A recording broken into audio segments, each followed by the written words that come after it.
వైఎస్ఆర్ కాంగ్రెస్ పార్టీకి చెందినటువంటి తిరుపతి ఎంపీ గురుమూర్తి గారు హైకోర్టులో ఒక పిటిషన్ వేశారండి. మార్చి 9వ తారీఖున ఆ పిటిషన్ దాఖలు చేశారు. అసలు ఆ పిటిషన్ సారాంశం ఏంటంటే, రాష్ట్ర ప్రభుత్వం చాలా కంపెనీలకు రాయితీలు ఇస్తోందని, తక్కువ ధరలకు భూములు కేటాయిస్తోందని, దాంతో అవినీతి జరిగేటటువంటి అవకాశం ఉంది అని, ఇది దుర్వినియోగం అవుతున్నాయి అని చెప్పి ఆ పిటిషన్ యొక్క సారాంశం.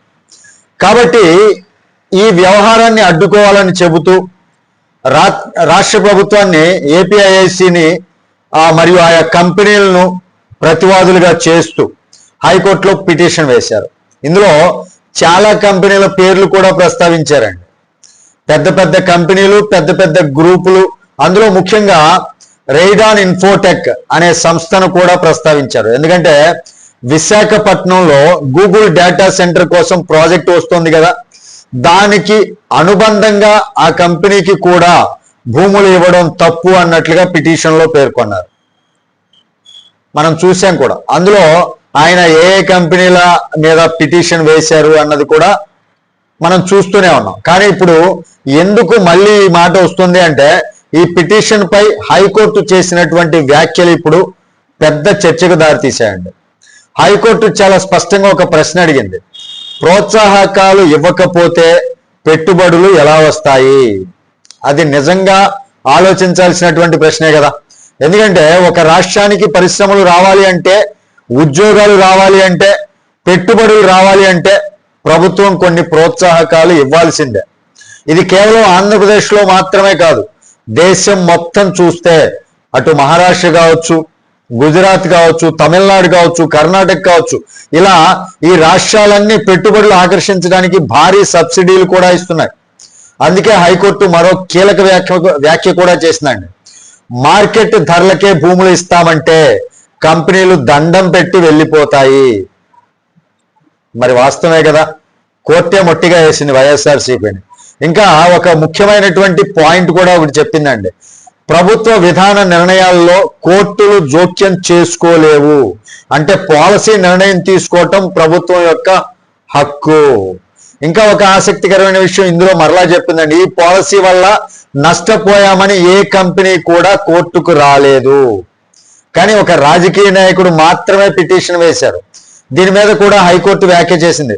ప్రచారం కోసమో మరేదైనా కారణంతోనో ఒకే అంశంపై పిటిషన్లు వస్తున్నాయి. అంటే కోర్టు కూడా ఈ అంశాన్ని చాలా క్లియర్ గా చూసింది అన్నమాట. వాళ్ళు పిటిషన్లు ఎలా వేస్తున్నారు, ఏ అంశం పైన వేస్తున్నారు అనేది కోర్టు కూడా అబ్జర్వ్ చేస్తుంది. వైసీపీ పార్టీ వాళ్ళు ఎప్పటికైనా బుద్ధి తెచ్చుకుంటే బెటర్ ఏమోనండి ఈ విషయంలో. ఇక్కడ మనం ఒక చిన్న ఉదాహరణ తీసుకుందాం. ఒకే ప్రాంతంలో 4 సపోజ్ ఏదైనా రిపేరింగ్ షాపులు ఉన్నాయి అనుకోండి. ఒక షాపు ఎంఆర్పి ధరలకే, అంటే లేదా 4 వ్యాపార సంస్థలు, వ్యాపార షాపులు ఏమైనా ఉన్నాయి. ఒక షాపు ఎంఆర్పి ధరలకే అమ్ముతుంది, మరో షాపు 15% తక్కువ ధరకి ఇస్తుంది, మరో షాపు ఒకటి కొంటే ఒకటి ఫ్రీ అని ఆఫర్ ఇస్తుంది. ఇప్పుడు కస్టమర్ ఎక్కడికి వెళ్తాడు? సహజంగా ఆఫర్ ఉన్న షాపుకి వెళ్తాడు. అది అవినీతి ఏం కాదు, అది మార్కెట్లో పోటీ తత్వం, పోటీగా వ్యాపారం చేయడం. అదేవిధంగా రాష్ట్రాలు కూడా పెట్టుబడుల కోసం పోటీ పడుతున్నాయి. ఒక రాష్ట్రం సబ్సిడీలు ఇస్తుంది, మరొక రాష్ట్రం ఇంకా ఎక్కువ ప్రోత్సాహకాలు ఇస్తుంది. అలాంటి పోటీలో ఆంధ్రప్రదేశ్ కూడా పెట్టుబడులను ఆకర్షించాలంటే కొన్ని రాయితీలు ఇవ్వాల్సిందే కదా. అందుకే ఈ 20 నెలల్లో చాలా కంపెనీలు రాష్ట్రానికి వచ్చాయి. ఎందుకంటే పక్క రాష్ట్రాలకి పోటీగా మన రాష్ట్రం, మన యొక్క ముఖ్యమంత్రి నారా చంద్రబాబు నాయుడు గారు ఎక్కువ రాయితీలు, ఎక్కువ సబ్సిడీ టైప్ ఇస్తున్నారు కంపెనీలకి. అంటే ఆకర్షించడం కోసం. పెట్టుబడులు వస్తేనే కదా, పెద్ద పెద్ద కంపెనీలు వస్తేనే కదా రాష్ట్రానికి ఎవరైతే నిరుద్యోగులు ఉన్నారో వాళ్ళందరికీ ఉద్యోగ భవిష్యత్తు ఏర్పడేది. అందుకే ఈ 20 నెలల్లో చాలా కంపెనీలు వచ్చాయండి మన రాష్ట్రానికి. పెద్ద పెద్ద ఒప్పందాలు కూడా జరిగాయి.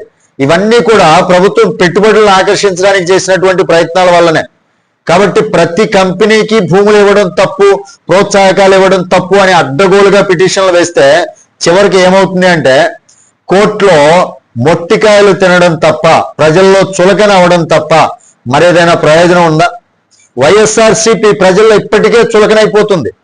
ఇలాంటి పనులు చేస్తూ ఉంటే, అంటే రాష్ట్రం బాగుపడుతుంటే చూడలేదు అనేటటువంటి మాట ఏదైతే ఉందో అది నిజం అనిపించుకుంటుంది కదా.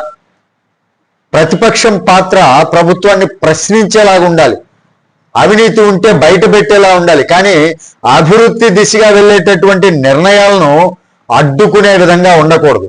ఇది కేవలం ఒక పిటిషన్ కథ కాదండి, ఇది పెట్టుబడులు, అభివృద్ధి మరియు రాజకీయాల మధ్య జరుగుతున్నటువంటి పెద్ద పోటీ కదా.